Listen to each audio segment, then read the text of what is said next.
नमस्कार, मैं doctor Vipin Kumar, assistant professor in economics, government girls college Ajmer. आज हमारा विषय है Keynesian theory of output and employment, Keynes का उत्पादन और रोजगार सिद्धांत। केन्स का उत्पादन और रोजगार सिद्धांत मंदी अथवा अवसाद की स्थिति में रोजगार से संबंधित है। जॉन मेनार्ड केन्स ने अपने रोजगार सिद्धांत का प्रतिपादन अपनी प्रसिद्ध पुस्तक general theory of employment, interest and money में 1936 के दौरान किया था। केन्स के अनुसार मंदी या अवसाद की स्थिति में बेरोजगारी अर्थव्यवस्था में समग्र मांग या समग्र व्यय की कमी के कारण होती है। इस प्रकार समग्र व्यय की वृद्धि के द्वारा बेरोजगारी में कमी लाई जा सकती है। अर्थव्यवस्था में व्यय की वृद्धि तथा अर्थव्यवस्था को अवसाद से बाहर निकालने के लिए केन्स पहले अर्थशास्त्री थे जिन्होंने सरकारी व्यय पर बल दिया।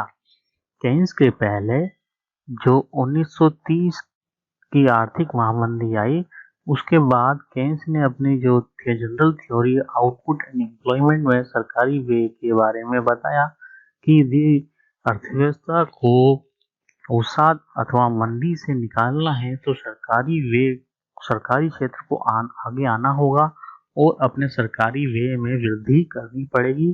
केवल मात्र सरकारी व्यय में वृद्धि के माध्यम से ही आप अर्थव्यवस्था की बेरोजगारी को दूर कर सकते हैं। जैसा कि बताया कि मंदी अथवा अवसाद की स्थिति में रोजगार से संबंधित है। तो इससे पहले जो 1930 से पहले जो क्लासिकल थ्योरी चलती थी, उस क्लासिकल थ्योरी जो थी वो से के नियम पर आधारित थी। से का नियम हमें बताता था कि पूर्ति अपनी मांग स्वयं उत्पन्न करती है। Supply creates its own demand. Supply creates its own demand के कारण अर्थव्यवस्था में बेरोजगारी नहीं होगी, क्योंकि जो भी उत्पादन होगा वो अपनी मांग उत्पन्न करके बिक जाएगा। जब वो बिक जाएगा तो उसके जो उत्पादक है उन्हें रोजगार प्राप्त हो जाएगा, तो अर्थव्यवस्था में बेरोजगारी नहीं आएगी।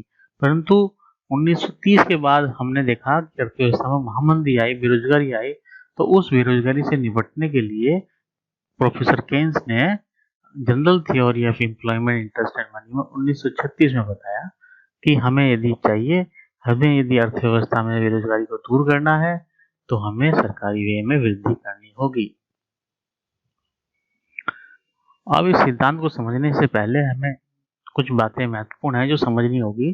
समग्र मांग फलन, aggregate demand function. Aggregate demand function क्या होता है उसे समझिए। समग्र मांग कीमत मुद्रा की वह मात्रा है जिसे काम पर लगे व्यक्तियों द्वारा उत्पादित उत्पादन को बेचकर, जो भी उत्पादन हुआ है उसको बेचकर उद्यमी प्राप्त करने की आशा करते हैं, अर्थात जो भी माल वो बना रहे हैं वो बिक जाए। रोजगार के विभिन्न स्तरों पर विविध समस्त कीमतों को मार्केट प्रकट करने वाला विवरण समग्र मांग फलन कहलाता है। एग्रीगेट डिमांड से मतलब है कि हम जो उपभोग के लिए वस्तुओं को मांग करते हैं, तो हमारा वे एक तरह से वे जो हो रहा है वो मांग ही हम लोग वे करते हैं। निवेश, हम निवेश के लिए जो मांग करते हैं उद्योगपति, उसकी बात कर रहे हैं। और सरकारी व्यय, सरकार जो निवेश के लिए या सरकारी व्यय जन उत्पादक कार्यों के लिए व्यय करती है, उन सब को मिलाकर हम C+I+G और X माइनस यानी शुद्ध निर्यात को मिलाकर हम एग्रीगेट डिमांड को बताते हैं। समग्र पूर्ति फलन, सप्लाई फंक्शन क्या होता है? अर्थव्यवस्था में उपभोग एवं निवेश के लिए उपलब्ध वस्तुओं एवं सेवाओं की कुल मात्रा को समग्र पूर्ति कहते हैं। उपभोग और निवेश के लिए जितनी भी वस्तुएं और सेवाएं हैं उनकी कुल मात्रा को हम समग्र पूर्ति कहते हैं। जब अर्थव्यवस्था के सभी उद्यमी श्रमिकों की किसी एक संख्या को काम पर लगाते हैं, जो भी श्रमिक है उद्यमी है वो श्रमिकों को काम पर लगा रहे हैं, तो उन श्रमिकों द्वारा जो भी वस्तु बनाई जा रही है, जितनी भी कुल वस्तुओं की जितनी कुल राशि अवश्य मिलनी चाहिए, मतलब श्रमिकों द्वारा बनाई गई कुल वस्तुओं के लिए जितनी कुल राशि अवश्य मिलनी चाहिए ताकि वे उन श्रमिकों को रोजगार पर लगा सके। तो कम से कम उद्यमी को इतना पैसा तो मिले कि वो उनको रोजगार पर लगा सके, वो समस्त पूर्ति कीमत है। यानी जो भी सप्लाई उसने लगाई है उसको रखने के लिए उसे जो पैसा चाहिए वो मिल सके, यानी मार्केट में जो भी उत्पादन किया वो बिक जाए और उससे उनको बनाए रख सके। कुल पूर्ति की सारणी को केन्स ने कुल पूर्ति फलन कहा है, अर्थात रोजगार के स्तर एवं विक्रय प्राप्तियों के संबंध को बताने वाली फलन को समग्र पूर्ति फलन कहा जाता है। मतलब रोजगार के स्तर और विक्रय की प्राप्तियों को जो बताएगा, तो रोजगार का स्तर और विक्रय की प्राप्ति को यानी सेल्स हो रही है। अब यह एग्रीगेट सप्लाई फंक्शन में देखिए, एक समय के बाद ON0 के बाद फिर ON आते हैं और ON2 पर आते हैं, पर ON2 पे देखिए यहाँ इस बिंदु के बाद aggregate supply function y axis के पैरेलल हो जाता है, यानी अर्थव्यवस्था एक समय तक बढ़ती है। अर्थव्यवस्था में पूर्ति जो है एक समय तक बढ़ती है, पर एक समय से आता है जब पूर्ति में बढ़ाना संभव नहीं हुआ था, ताकि क्योंकि जितने भी लोगों को रोजगार दिया जा सकता है, उस सबको रोजगार दिया जा चुका है, उसके बाद पूर्ति को बढ़ाना संभव नहीं होता। ये अल्पकाल की बात है, अल्पकाल में ऐसा संभव हो सकता है। प्रभावपूर्ण मांग, अब इसमें एक जो महत्वपूर्ण तथ्य है कि प्रभावपूर्ण मांग में वृद्धि होनी चाहिए। केन्स ने ये तो कहा है मांग में वृद्धि होनी चाहिए, पर मांग कैसे होनी चाहिए? प्रभावपूर्ण मांग होनी चाहिए जो कि अर्थव्यवस्था में रोजगार को उत्पन्न करे।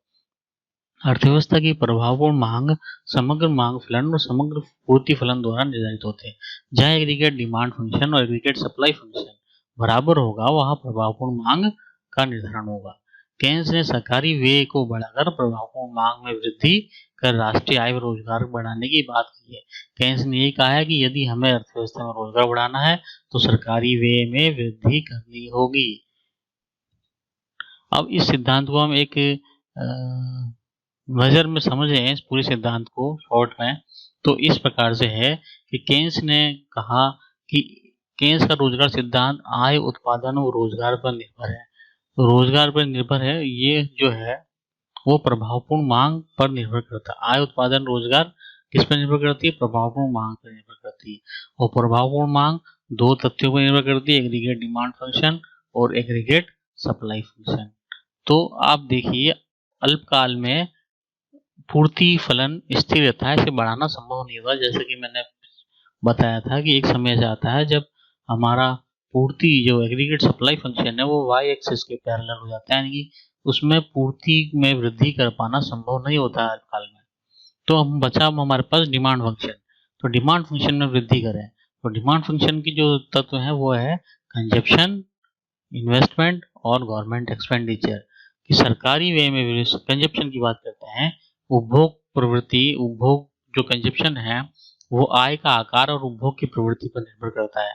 आय का आकार यानी जितनी आय है व्यक्ति की, उस आय पर डिपेंड करेगा। चूंकि अर्थव्यवस्था में मंदी है, इसलिए आय का आकार कोई महत्व नहीं रख पाता है। अब उपभोग की प्रवृत्ति आती है, तो उपभोग की प्रवृत्ति जो है वो उपभोग की औसत प्रवृत्ति और सीमांत प्रवृत्ति दो तथ्य पर निर्भर करती है, जो कि अल्पकाल में स्थिर होती है। उपभोग की औसत प्रवृत्ति होती है C/Y और सीमांत प्रवृत्ति होती है डेल्टा C/Δy। अर्थात एक अतिरिक्त इकाई उपभोग की एक अतिरिक्त इकाई बढ़ाने, आय की एक अतिरिक्त इकाई बढ़ने से, अर्थात उपभोग की प्रवृत्ति औसत प्रवृत्ति होती है C/Y और उपभोग की सीमांत प्रवृत्ति होती है डेल्टा C/Δy। अर्थात अतिरिक्त आय प्राप्त होने से उपभोग में जो वृद्धि हो रही है उसे हम डेल्टा C/Δy कहते हैं। परंतु अल्पकाल में ये स्थिर हो जाती है, क्योंकि मंदी की स्थिति है।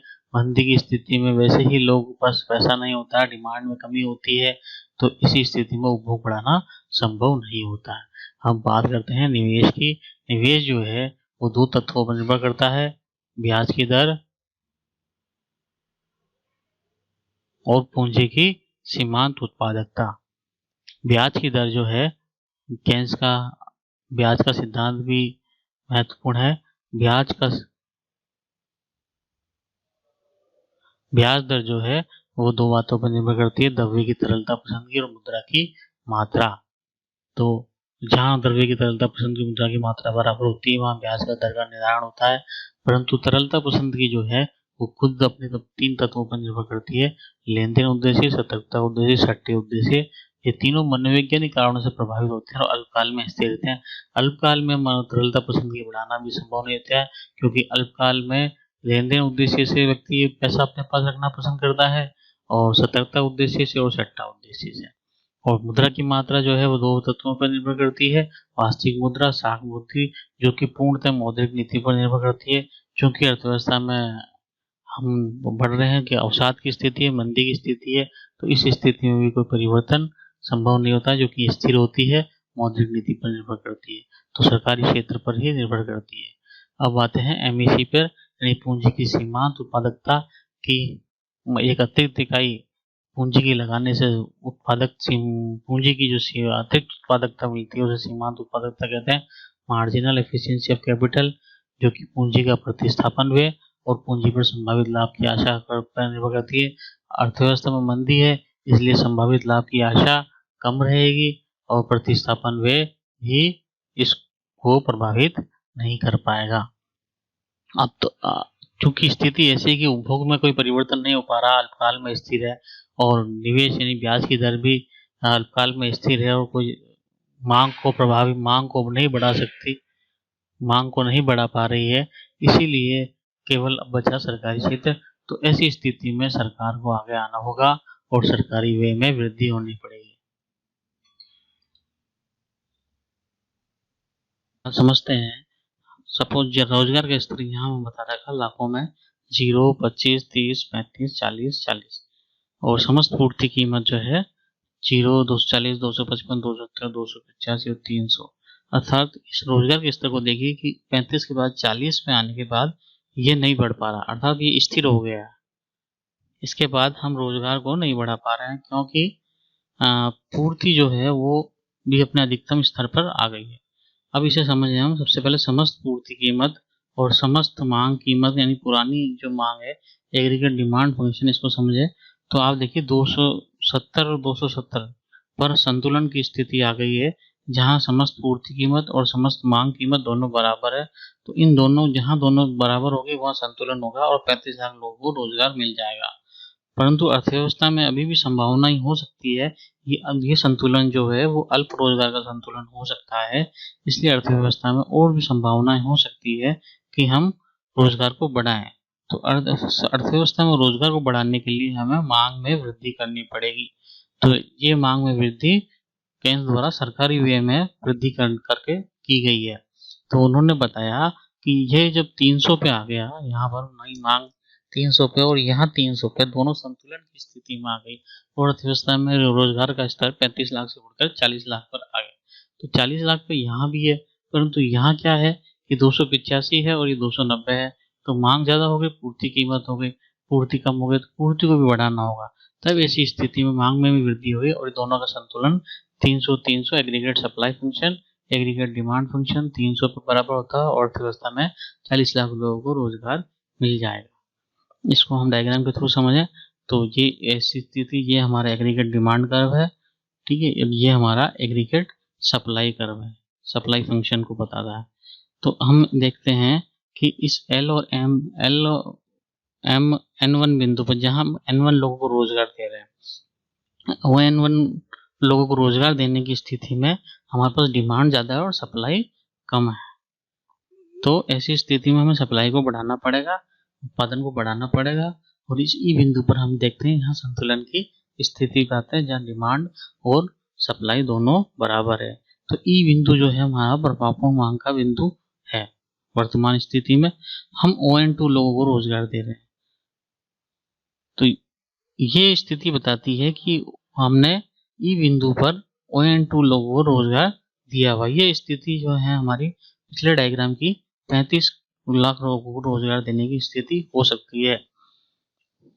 अब हम आगे देखें कि यदि हमें मांग में वृद्धि करनी पड़ी, ये अल्प रोजगार का संतुलन हो सकता है, तो हमें मांग में वृद्धि करनी पड़ेगी। मांग में वृद्धि करने के लिए हमने देखा कि हमारा जो नया मांग फलन आया वो एग्रीगेट डिमांड फंक्शन आया और हमारे पास दो संतुलन आए, ई और EF, जहाँ दोनों में, जहाँ यहाँ भी एग्रीगेट डिमांड फंक्शन और एग्रीगेट सप्लाई फंक्शन बराबर है और यहाँ भी एग्रीगेट डिमांड फंक्शन और एग्रीगेट सप्लाई फंक्शन बराबर है। परंतु आप देखिए ये जो सप्लाई फंक्शन है ये सीधा सीधा इस तरह से जाकर यहाँ इस बिंदु के बाद, EF बिंदु के बाद, ये एग्रीगेट सप्लाई फंक्शन जो है वो I एक्सिस के पैरेलल हो जाता है। अर्थात ये बताता है कि अर्थव्यवस्था में अब मांग बढ़ने पर भी रोजगार बढ़ाना संभव नहीं होगा। तो हमारा जो ONF लोगों को रोजगार दिया वो पूर्ण रोजगार का स्तर है, यानी EF जो बिंदु है वो फुल एम्प्लॉयमेंट को बताता है कि इसके बाद डिमांड भी बढ़े, हम मान लीजिए और डिमांड बढ़ा दे, एक नया कर्व बनेगा, तो भी रोजगार हमारा नहीं बढ़ पाएगा, क्योंकि सप्लाई फंक्शन जो है वो वाई एक्सिस के पैरेलल हो गया है, क्योंकि अल्पकाल में केन्स का सिद्धांत अल्पकाल से संबंधित है। अल्पकाल में पूर्ति को बढ़ाना संभव नहीं होता है, केवल मांग को बढ़ाकर ही रोजगार को बढ़ाया जा सकता है, और मांग भी केवल सरकारी व्यय में वृद्धि के माध्यम से की जा सकती है।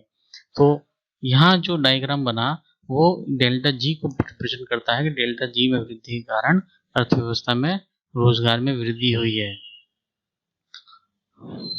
रोजगार में वृद्धि हुई है। आगे इसी डायग्राम को हम देखते हैं सप्लाई और इन्वेस्टमेंट के साथ में। पी बिंदु जो है अल्प रोजगार का बिंदु है, ये एग्रीगेट सप्लाई फंक्शन को बता रहा है, ये एग्रीगेट डिमांड फंक्शन को बताता है हमारा। अब इस बिंदु पर यहाँ देखिए आप P1 पर सप्लाई सेविंग कर्व है, ये इन्वेस्टमेंट कर्व है, यानी इन्वेस्टमेंट ज़्यादा है और सेविंग कम है। और यहाँ ई बिंदु पे देखिए यह डिमांड बढ़ गई है, तो डिमांड बढ़ने से हमारा इस बिंदु पर सप्लाई और इन्वेस्टमेंट दोनों बराबर है, अर्थात तभी ये पूर्ण रोजगार का बिंदु कहलाएगा। इस रोजगार की क्या इंपॉर्टेंस है इस सिद्धांत में रोजगार निर्धारक सिद्धांत होता है। अल्पकालीन मंदी की स्थिति में अल्पकाल में मंदी की जो स्थिति आती है, अवसाद की स्थिति आती है, तो उसमें रोजगार को किस प्रकार से बढ़ाया जा सकता है वो हमें बताता है। से का नियम तथा पूर्ण रोजगार सिद्धांत का खंडन। जो से का नियम बताता था कि पूर्ति अपनी मांग स्वयं उत्पन्न करता था और अर्थव्यवस्था में जितने भी रोजगार पर लगे हुए हैं साधन, उन सबको रोजगार उपलब्ध होगा। परंतु इस सिद्धांत के माध्यम से ये पता लगता है कि से का नियम भी 1930 में महामंदी के दौरान फेल हो गया है और इस रोजगार सिद्धांत को खंडन भी किया गया है। मजदूरी कटौती का खंडन। जो क्लासिकल इकोनॉमिस्ट थे वो ये कहते थे कि अर्थव्यवस्था में हमें रोजगार को बढ़ाना है तो हमें मजदूरी में कटौती करनी होगी। प्रोफेसर बीगू ने भी यही बताया है कि यदि अर्थव्यवस्था में हमको रोजगार बढ़ाना है तो हमें मजदूरी में कटौती कर देंगे और हम ज़्यादा से ज़्यादा लोगों को रोजगार बढ़ा सकते हैं। परंतु इस सिद्धांत में ये पता लगता है कि ऐसा संभव नहीं है। मजदूरी कटौती का विरोध हो सकता है और यदि हमें रोजगार बढ़ाना है तो हमें डिमांड को बढ़ाना होगा। निवेश की भूमिका को महत्वपूर्ण बताया कि सरकारी व्यय और सरकार जो है सरकारी व्यय में व्यय करके निवेश करे और रोजगार में वृद्धि होगी। इसके बाद व्यापार चक्र में बेकारी नियंत्रण में भी ये उपयोगी है कि अर्थव्यवस्था में कभी मंदी की स्थिति आती है और कभी अवसाद की स्थिति, मंदी और अवसाद की स्थिति तथा कभी तेजी की स्थिति आती है। तो तेजी की स्थिति में अर्थव्यवस्था में पूर्ण रोजगार के ऊपर चला जाता है और मंदी की अवस्था में अर्थव्यवस्था में रोजगार और मांग की कमी होती है। तो इन दोनों समस्याओं को निपटने के लिए मौद्रिक और राजकोषीय नीति का किस प्रकार से प्रयोग करना है और किस स्थिति में किस प्रकार से समाधान निकाला जाएगा, ये भी हमें इस रोजगार सिद्धांत से पता लगता है। धन्यवाद।